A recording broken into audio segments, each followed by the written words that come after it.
तो बच्चों आज का जो टॉपिक है हमारा वो है prokaryotic cells and eukaryotic cells. ठीक है, तो जो ये हम चैप्टर पढ़ रहे हैं क्लास 9 में उसका नाम है the fundamental unit of life. ठीक है, और आज का जो टॉपिक है जो मैंने आपको पहले बता दिया कि prokaryotic cells and eukaryotic cells. ठीक है, बेसिकली बेटा जो आपकी जो प्रोकैरियोटिक सेल्स होती हैं वो बेसिकली पाई जाती है आपके कहाँ, बैक्टीरिया में। ठीक है, ये जो बैक्टीरिया में, ठीक है, इस प्रकार की सेल्स पाई जाती है। कौन सी?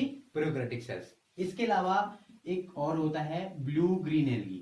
ठीक है, ब्लू ग्रीन एल्गी, इसमें भी क्या होता है आपका, इसमें भी आपकी प्रोकैरियोटिक सेल्स होती है। ठीक है, इन ब्लू ग्रीन एल्गी को हम लोग साइनोबैक्टीरिया के नाम से भी क्या करते हैं, जानते हैं। ठीक है, तो बैक्टीरिया हो गया और ब्लू ग्रीन एल्गी, या आप क्या बोल दो, साइनोबैक्टीरिया बोल दो। इनमें कौन सी सेल्स होती है आपकी, प्रोकैरियोटिक सेल्स होती है। ठीक है, और जो यूकैरियोटिक सेल्स की बात करें हम लोग, तो यूकैरियोटिक सेल्स जितने भी आपके ह्यूमन बींग्स हैं, तो उन ह्यूमन में जो सेल्स होती है वो क्या है आपकी, यूकैरियोटिक सेल्स है। इसके साथ साथ जितनी भी आपकी प्लांट सेल्स होती हैं वो भी आपकी क्या होती है, यूकैरियोटिक सेल्स होती है। और इसके अलावा फंगस वाली सेल्स भी होंगी तो वो भी आपकी कहांगी, यूकैरियोटिक सेल्स में आएंगी। तो विशेषतः जो बैक्टीरिया होते हैं और जो आपके साइनोबैक्टीरिया और जो ब्लू ग्रीन एल्गी होते हैं, ये क्या होते हैं आपके प्रोकैरियोटिक सेल्स होते हैं। ठीक है, अब जो बेसिक माने कि क्यों हमने इनको प्रोकैरियोटिक बोला, क्यों हम इनको यूकैरियोटिक बोल रहे हैं, तो एक इसका एक सिंपल फंडा ये है बेटा, प्रो। ठीक है, अगर हम बात करें प्रो का मींस क्या है इसमें, तो प्रो मींस होता है आपका ओल्ड। ठीक है, और कैरियोट्स का मतलब होता है आपका इसमें, ठीक है, कैरियोट्स का इसमें मतलब हो जाएगा, ठीक है, कैरियोट्स का मतलब है न्यूक्लियस। ठीक है, तो सीधे सीधे लग रहा है इसका मतलब क्या है कि ओल्ड न्यूक्लियस। वो सेल्स जिसमें ओल्ड टाइप ऑफ न्यूक्लियस पाई जाती हैं उनको हम क्या कहते हैं, प्रोकैरियोटिक सेल्स कहते हैं। यू का मतलब होता है न्यू। ठीक है, इसका मतलब न्यू का न्यू, न्यू। ठीक है, यू का मतलब क्या होता है, न्यू।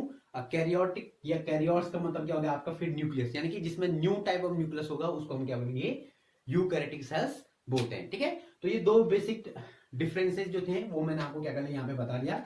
अब आगे बढ़ते हैं कि और क्या क्या इसमें क्या होते हैं, डिफरेंसेस इसमें पाए जाते हैं। ठीक है, जो यूकैरियोटिक सेल्स होती है और प्रोकैरियोटिक सेल्स में सबसे बेसिक डिफरेंस क्या है बेटा, अगर हम बात करें बैक्टीरियल सेल की बात करें, तो बैक्टीरियल सेल में अगर हम देखते हैं तो आपको पहले से पता है भाई ये क्या है, इसका प्लाज्मा मेम्ब्रेन हो जाएगा। ठीक है, ये इसका प्लाज्मा मेम्ब्रेन हो जाएगा। बैक्टीरियल सेल के बाहर से क्या होती है, एक सेल वॉल भी होती है। ठीक है, तो ये सेल वॉल है। ठीक है, this is the cell wall.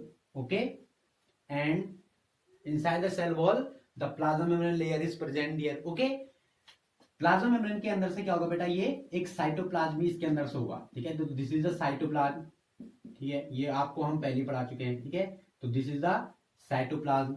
ठीक है, अब क्या होगा बेटा, जो आपका इसमें जो न्यूक्लियस होता है वो वेल डेवलप्ड न्यूक्लियस क्या नहीं होगा, प्रेजेंट नहीं होगा कहां, आपके प्रोकैरियोटिक सेल्स में। ठीक है, अब ये वेल डेवलप्ड न्यूक्लियस क्या है, देखिए जो आपका जेनेटिक मटेरियल है, अगर यहाँ पे जेनेटिक मटेरियल है इसका मतलब क्या है, दिस इज अ डीएनए। क्योंकि अगर हम यूकैरियोटिक सेल्स की बात करें तो ये डीएनए जो होगा वो इसके बाहर से क्या होगी, एक न्यूक्लियर मेम्ब्रेन क्या होगी, प्रेजेंट होगी। बट प्रोकैरियोटिक सेल्स में ये न्यूक्लियर मेम्ब्रेन क्या होती है, एब्सेंट होती है। आपका ये डीएनए है ये आउटसाइड क्या होगा, ये प्रेजेंट होगा। तो पहला बेसिक डिफरेंस ये है कि प्रोकैरियोटिक सेल्स में जो न्यूक्लियस होता है वो लगभग लगभग एब्सेंट होता है। जो जेनेटिक मटेरियल होगा यानी कि जो डीएनए होगा वो साइटोप्लाज्म से क्या होगा, अटैचमेंट होगा उसका। ठीक है, जबकि यूकैरियोटिक सेल्स में अगर आप देखें तो यूकैरियोटिक सेल्स में एक वेल डेवलप्ड क्या होगा, न्यूक्लियस होगा। उस न्यूक्लियस के अंदर क्या होगा आपका, यहाँ पे ये डीएनए क्या है इसमें प्रेजेंट है, और इसके बाहर से जो आपने ये मेम्ब्रेन बनाया इसको हम न्यूक्लियर मेम्ब्रेन भी कहते हैं। जबकि आपका प्रोकैरियोटिक सेल्स में न्यूक्लियर मेम्ब्रेन बिल्कुल क्या होती है आपकी, एब्सेंट होती है। ठीक है, तो ये भी एक डिफरेंस है इसमें कि न्यूक्लियर मेम्ब्रेन क्या होती है इसमें एब्सेंट होगी, और न्यूक्लियर मेम्ब्रेन एब्सेंट होने की वजह से जो आपका डीएनए होगा वो डायरेक्टली साइटोप्लाज्म से क्या होगा, अटैचमेंट होगा। और यहाँ पे आप देखिए जो डीएनए है वो एक न्यूक्लियर मेम्ब्रेन के अंदर क्या है, सिचुएटेड है, और इसके बाहर से क्या है, दिस इज अ साइटोप्लाज्म। तो साइटोप्लाज्म और डीएनए में क्या है, थोड़ा सा एक गैप बना हुआ है जिसको हम क्या बोलते हैं, न्यूक्लियर मेम्ब्रेन बोलते हैं। ठीक है, तो ये भी एक क्या है, इसका डिफरेंसेस है। नेक्स्ट जो डिफरेंस है वो है आपका सेल ऑर्गेनेलिज्म में। ठीक है, तो आपने बेसिकली पढ़ दिया कि भाई जो बहुत तरीके के सेल ऑर्गेनेल पढ़ा आपने, एंडोप्लाज्मिक रेटिकुलम पढ़ा, गोल्गी बॉडीज पढ़ा, राइबोसोम पढ़ा। ठीक है, और आपका सेल वॉल पढ़ा, बहुत तरीके के आपने क्या पढ़े इसमें, सेल ऑर्गेनेल्स पढ़ दिए। ठीक है, तो बेसिकली डिफरेंस ये है कि प्रोकैरियोटिक सेल में आपके कोई भी है ना, केवल राइबोसोम को छोड़ के, ठीक है, राइबोसोम क्या होते हैं, सब प्रेजेंट होते हैं, ठीक है, वो भी 70S टाइप ऑफ राइबोसोम क्या होंगे, प्रेजेंट होंगे आपके प्रोकैरियोटिक सेल्स में। इसके अलावा आपका कोई भी सेल ऑर्गेनिज क्या होता है इसमें प्रेजेंट नहीं होता है प्रोकैरियोटिक सेल में।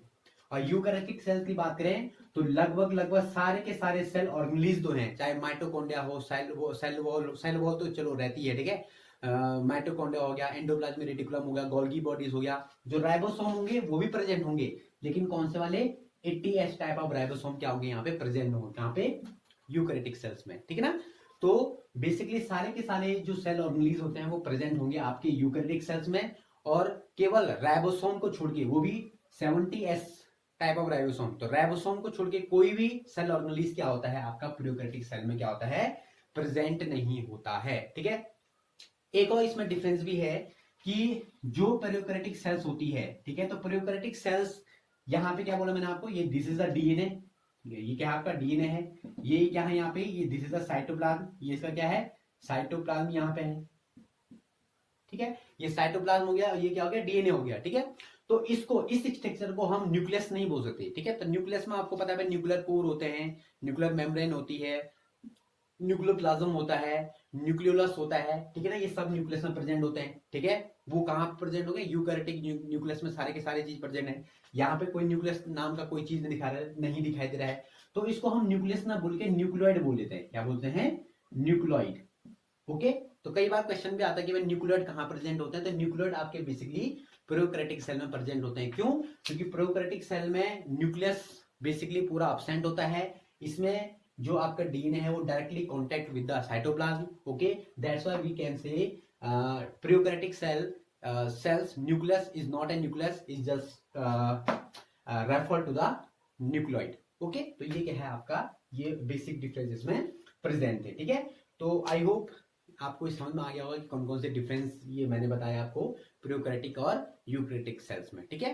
तो ओके, तो कल मिलते हैं किसी नेक्स्ट वीडियो के साथ, तब तक के लिए थैंक यू।